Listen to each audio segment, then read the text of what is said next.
And good morning, guys. Welcome back to the channel.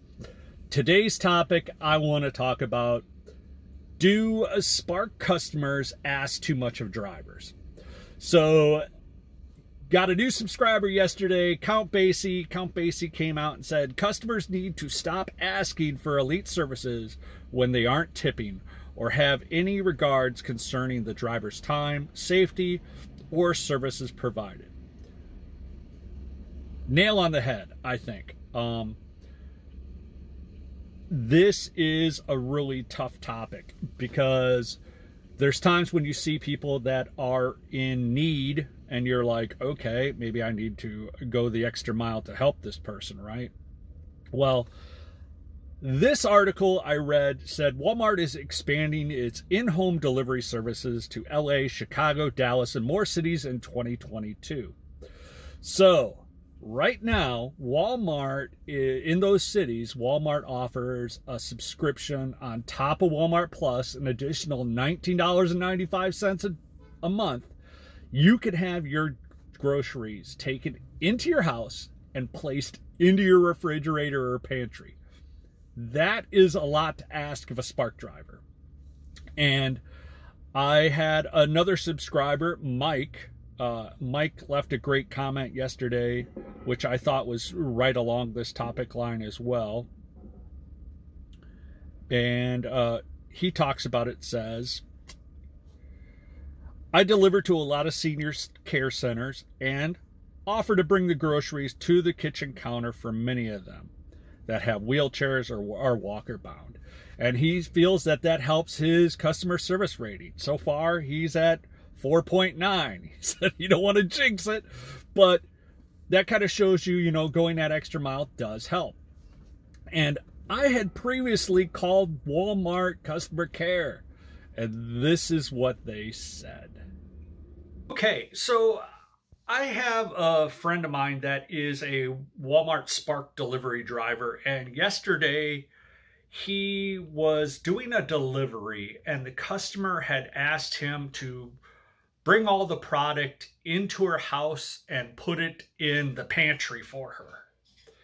Now, I know Walmart is going to start, or in certain markets, it has its own associates where people that have special needs are paid additional or whatever to have food put into their refrigerators or their pantries or in their houses.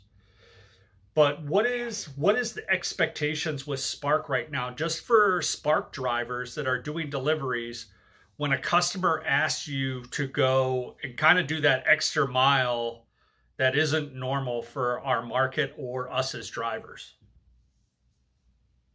Yeah, well, in this case, that's up to the drivers. Like, if you decide to do that, that's okay. You can do that, but that's not something that we must do or we need to do. Like, we just need to take the orders to the front door of the customer's location, and that's it. Can we refuse that? Can we say that Spark does not require us to bring products into the house? I mean, how should we handle those objections or those issues when they arise and not negatively affect our ratings? Because it seems like the customers are asking more and more of drivers, and I don't know how we would refuse to do some of these asks because they're getting a little bit ridiculous sometimes. Yeah.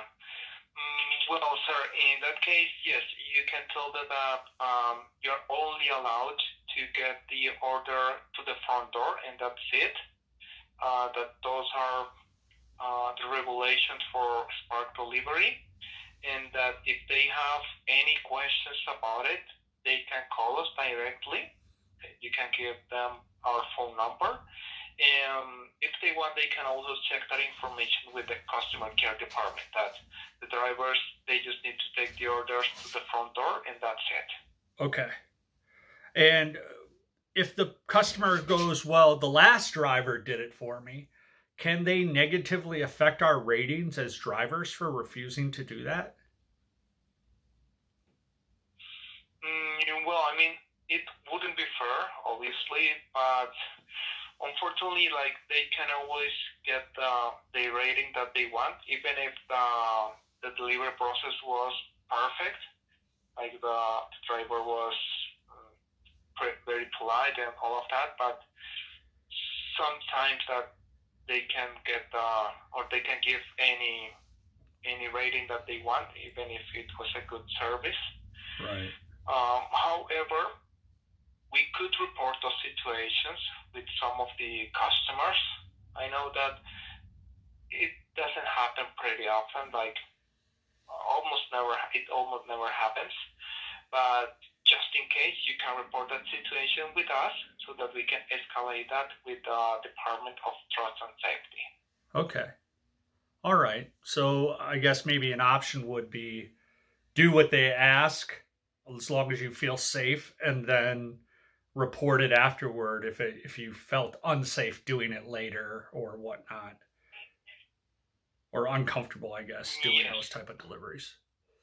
Okay. Yes, correct. Just to be 100% sure, yeah. Yeah. All right, guys, so you see what Walmart thinks of the responsibilities for us as drivers. It's kind of up to the driver to make the call. Is it safe? Is it not safe?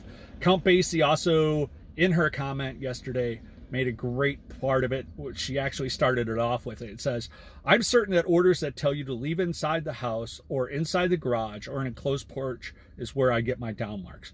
I will never enter a home or inside enclosure because of the liability and safety concerns. I learned my lesson from this on a few of my first ever trips with Spark. I did as the customer requested and got bit by a dog that ran out the door as I was opening it. That's facts, guys. You know, when you're dealing with Spark and people and their dogs, and, you know, there's a lot of things with liability when you're going into houses.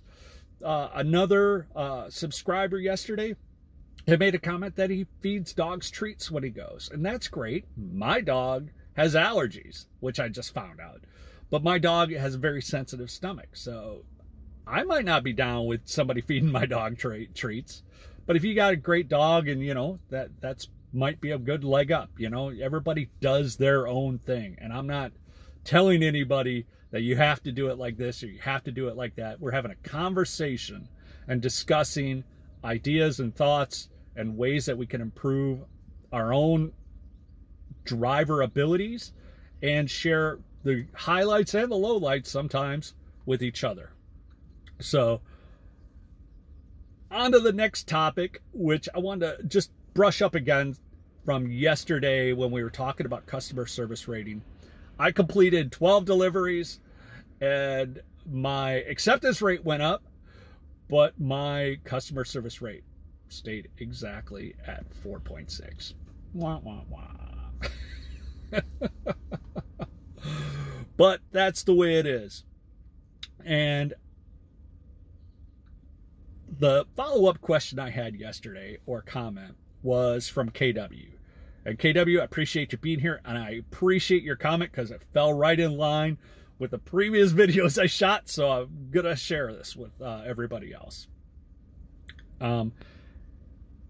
He starts off with, I'm all about getting my customer rating up. I hate it when we can't find out why, though I have my suspicions, and it probably has a little bit to do with us as drivers. Walmart don't want to let us know who's dinging us on the, you know, our customer service rating. I don't know if you guys ever seen it, but there was a YouTube video of a DoorDasher that got a low customer service rating and was like pounding on the door of a customer, threatening their lives. They don't want some unhinged Spark driver seeking out retribution, I think. So that's why they don't tell us anything about the customer service ratings, because they don't want no kind of payback. However, continuing on. It says, however, I would be careful about asking for a 5-star rating and calling out Walmart if there are any mistakes. I don't disagree with you or those statements one single bit. So I followed up with Walmart on this topic specifically about putting slips in and texting customers, and this is the ending of the conversation I had with the Walmart representative. Okay, and then a lot of people, I talk to a lot of people, and they're very concerned about their customer ratings. Because sometimes, let's say the bread was smashed or certain things that were above and beyond the driver's control, because we don't load our vehicles. We just, sometimes things get damaged in the loading, or we're just bad products that were put into our car, or something wasn't right with the order. When the customer gives a rating, do they realize that there's a difference between the store and the driver, or does everything all the rating kind of just fall on the driver? Yeah, sir. Unfortunately, most of the times it gets to the driver, because also most of the times they don't know that information, that the drivers they just pick up the orders, take it to the customer's location, and that's it. Like they do not have like nothing to do with the loading process and all of that. Correct. However, you can also give them that information that you just deliver the order and that's it, and that if they have any claims about it, they can also call the customer care department. Right. Yeah. So would they call the customer care department for that store, or do they call the Walmart customer care number? No, there's like a general customer care department, and if you want, I can give you this number. Yes, if you could, that would be great. Okay. So let me see.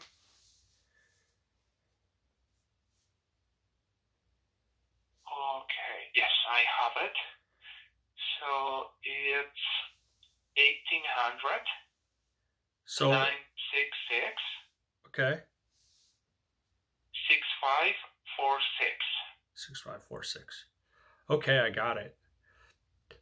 Yeah, because I think it would be very interesting. Like I would say 90% of my orders are still no contact, just because people like the idea, just leave it at my doorstep and I'll get it when I got time, and have to interact with us least amount possible, maybe because they don't tip or whatever reasons. But about 90% of them are zero contact. And I'm thinking maybe I would do some kind of flyer or something and just make a notification so every customer knows, hey, any problems with the product is a problem with the store. Your driver just delivers. Something along those lines, and then give them that customer care number so that they can make the call if there is an issue. Okay. So yes, sir, you can totally do that. Yeah. Yeah, I'm just trying to figure out a way to kind of fix the customer ratings, because there's very rarely do people put good things. They're so busy with their lives. The only time they take time out to rate a driver is when something wasn't right. Yes, sir. Yeah, that's I've seen recently with the customer rating. So yeah. Yeah. So okay, because there's a lot of drivers that are really concerned about that. Okay. Well, I appreciate your time, Juan, and I hope you have a great day. And if I get a customer service, I will fill it out, because you gave me great customer service. Thank you very much. Thank you. Thank you, sir, and have a wonderful day. You too. Bye-bye. And hey guys, so you see what Walmart says about us leaving text and notes and whatnot. They want us to be proactive with the customers if there's a problem. And, leaving that customer service number, I can't see anything wrong with it. So that's in my humble opinion. I'm not in agreement or disagreement with anybody. I just have my perspective, and you guys all have yours too. And I love to hear your perspective and leaving your comments below. When you guys leave comments, that just sparks my mind and makes me think about things that we need to share amongst each other and drive the conversation of this channel, because that's what this channel is all about. So 98% of the comments I get are great comments that are very helpful to the channel. But there are those few exceptions where there is appropriate and inappropriate comments to be making. So, one of my subscribers, James L., wrote a comment, says, I want to sneak diss Alabama black snake in your back door. Now, James, that is very flattering. However, in the military, we would call that red light behavior. That could be deemed as sexual harassment, most likely. So you don't want to leave those kind of comments. I said, you know, hey, I'm flattered. Have a great day. And he said, go big or go home, so they say. Now, see, that's green light behavior. You can say a comment like that. That's more than acceptable to post on my YouTube channel.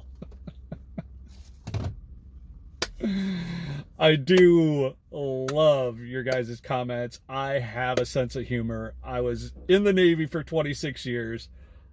I have a sailor's potty mouth sometimes. You can't really offend me.